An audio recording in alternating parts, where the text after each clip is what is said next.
And another awesome feedback session from powerfulathletes.com. Hey, Jason. Hey, overall, great job with modifying the program and the adaptations that you've put in. You can really see the changes, the flow is better, it just makes more sense. So, excellent job. Obviously, as you're walking around, you can check out the form and you can see who's got good form, bad form. Obviously, the littler guys, their bodies are a little less rigid and they break their form earlier. Kyoto here up in front is an example of really rock solid push-up form. Here's what I suggest. You'll want to take everyone to their failure point, right? To their capacity, which means capacity that they can control the range of motion through, right? As soon as their form goes, they should stop. So here's what you do. You're walking around like you are right now. You already tell them how this is going to play out. Little guy starts losing his form, boom, you tap him. Head, back, whatever. Like duck, duck, goose, right? Just go boom, out, boom, out. They just stop and they rest. You go to last boy or last girl is standing, right? This way you're pushing everyone to their individual maximum capacity within their ability to control the range of motion. Those that have greater capacity don't need as much recovery time in between sets. Those with less capacity will need greater recovery time in between sets, and they'll have that because they'll have been tapped out and they'll be waiting for the stronger ones to finish. This way, the nervous system gets an opportunity to send the correct messages and reinforce the correct mechanics.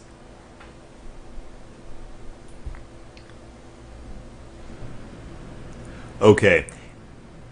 Now, what I'm going to suggest here a bit is probably the same thing, actually. Yeah, I'd definitely suggest the same thing. Go to capacity, do your duck, duck, goose, tap them out whenever they start losing form.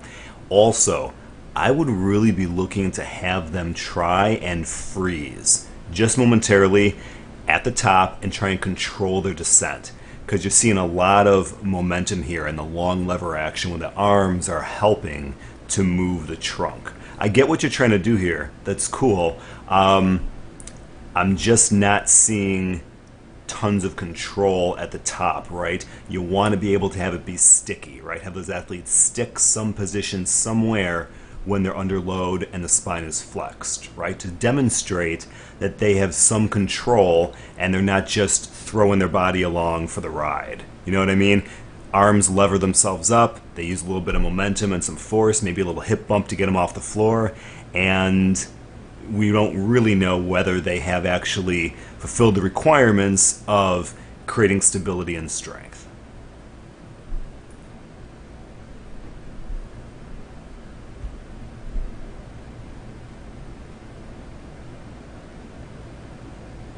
And here, your notes are good to them. You keep using the term open. I know I've taken out your audio here and I'm talking over it, but you keep using the term like open, open. And for some of them that translates, it looks like some of them get it. I would maybe also add the language, drive your hips up to the ceiling, drive your chest up to the ceiling. So they really get that visual of just trying to expand from there, and that they need to really push with their arms. This is a lever action. So the harder they push, right, the harder they extend their arms back behind them and push into the surface they're on, the easier it is for them to lever themselves up and open and drive the hips and rib cage up towards the ceiling. Maybe use the word rib cage too. Use the word hips, rib cage, and chest to give them the visual of the direction of force that they should be moving through. The other suggestion I would have here is to, as you're moving around, take your hands underneath the ones that are kind of struggling and aren't opening as much as you'd like, under their low back and their chest and their hips, and just drive them up, right? And some of them, if they're not using the right direction of force, right, if they're not extending their arms back, their arms are going to move a bit. So then you got to use your other hand to like stabilize their arms down so they really get that feeling of opposition. Arms drive back and down, trunk moves in opposition away.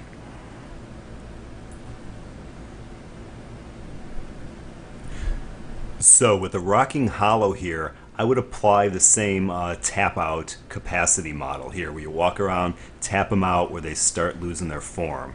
And some of them start losing it really quickly here. Check out Anna in front, right? She really cannot keep her low back down. There's no rocking here. There's just pivoting off her hips and mid to upper back. So he just kind of slams back and forth. Other athletes are going to do this too if you take a look at them. And I just had to sit up here now to stretch. These are also the cues you want to look for as well when the athletes are compensating here. And keep your eye on Anna. She's a really good case there. She just had to come up and stretch her back again now by extending. Goes back, can't do it. She's going to reach around, grab her back. It's really tight. Why? Because the abs just were overpowered by the back extensors.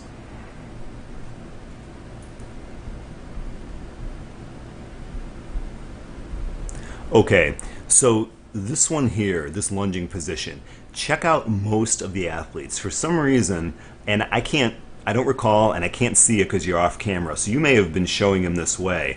If you were, I'm not sure why. But look at the athletes. Most of them have their back leg straight or pretty straight. Now, a couple of the boys don't. They're getting into a good lunge position here, okay, when they go down. They're at a really mechanically disadvantageous position here by doing this, right? They can't get any good leverage at all, and they really should be bending both knees to 90 degrees. They don't have to make contact with the floor, that's not the point, but they need to get down, because you got to coil and recoil. So you got to like get down before you can jump up. And when you keep that back leg straight, you just have no power to leverage, and you have to kind of hinge your hips forward onto the front leg and kind of push off. You also can't get any height. Check out the height of their jumps here. They're just kind of switching their feet. That's really what they're doing. They're just switching. There is no power vertically coming from the floor up, right? So the only thing here is just have them bend their knees, tell them to push up and jump. They want hang time. They need to suspend, get their butts up high, right? Because our power is how hard we can drive force into the floor, and in opposition to that, because Newton's laws dictate that, that will determine how far off the floor we get by how hard we drive into it. Nobody here is really getting any height at all. And obviously the other part is stabilization, which I know you already were cueing them for, because I remember that part of it right there, is that they actually land and stop all that squishy movement, like Beth right there. And I'll stop talking now for the rest of this. You can just check it out.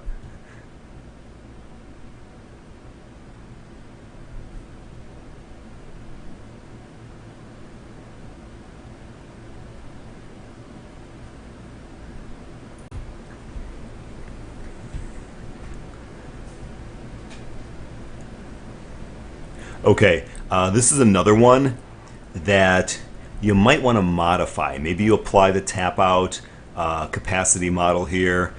Maybe you limit the number of repetitions they do per set, just because some of them, especially actually a few of these guys early on, and most of them, after just a few reps, their form's gone, especially on the push-ups. The other issue here, though, is hardly any of them are maximizing their vertical jump. Take your attention to when they get up, they're in their squat position, they go to jump.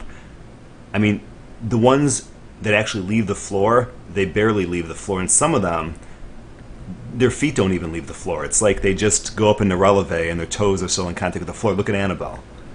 Well, we'll check her out in a minute. You'll be able to see her soon. But her feet never leave the floor, and a couple other ones do the same thing.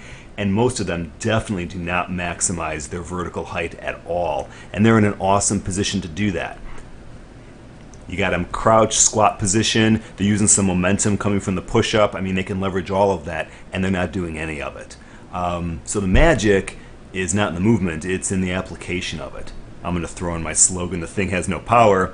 You got them in good positions here, but I would direct them more in how to maximize each position, especially when they get to their feet.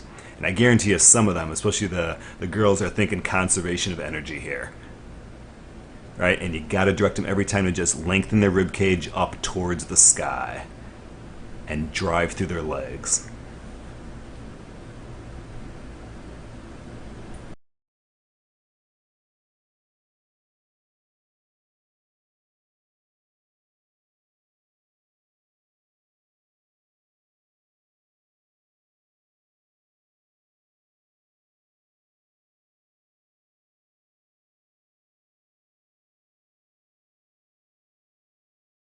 One.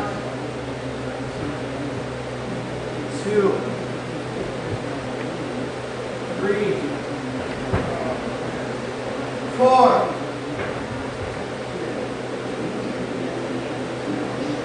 5,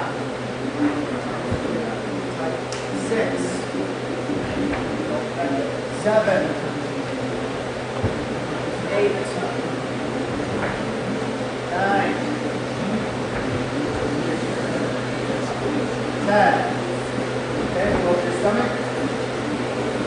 You're going to hold the arch position on 10. Okay, 1. Charlie, tighten up. 2. Keep the elbows together. I still see bendy arms. 3. Looking for perfect positions. Extend. 4. 5. Victor, don't lead with your head. 6. 7. 8.